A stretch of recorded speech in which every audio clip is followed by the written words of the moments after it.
ભારતમાં 90% વધારે લોકો રિફાઇન્ડ ઓઇલ ખાઈ રહ્યા છે. માર્કેટમાં મળતા sunflower oil, rice બ્રાન oil, soybean oil અને ગ્રાઉન્ડનટ ઓઇલ પણ રિફાઇન્ડ ઓઇલ જ હોય છે. કુકિંગ ઓઇલ ખરીદતી વખતે એક વાત ખાસ ધ્યાનમાં રાખવી કે જેનો લોટ બને એનું તેલ ક્યારેય ન નીકળે. રોજ રિફાઇન્ડ ઓઇલમાં રસોઈ બને તો આ જ oil weight gain, heart blockage, diabetes અને કેન્સરનું કારણ પણ બની શકે છે. સારા સ્વાસ્થ્ય માટે સારું તેલ ખાવું ખૂબ જરૂરી બની જાય છે. પણ સારું તેલ કોને કહેવાય? કોઈ મોટી બ્રાન્ડનું રિફાઇન્ડ ઓઇલ? ના, બિલકુલ નહીં.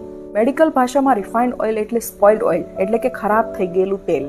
નેચરલ ઓઇલ મલ્ટી સ્ટેજમાંથી પસાર થઈને રિફાઇન્ડ ઓઇલ બને છે, જે કલર વગરનું, સ્વાદ વગરનું, સુગંધ વગરનું અને પોષક તત્વ વગરનું તેલ હોય છે. રિફાઇન્ડ પ્રોસેસથી તેલની મોટાભાગની ચિકાસ પણ ખતમ કરી દેવામાં આવે છે.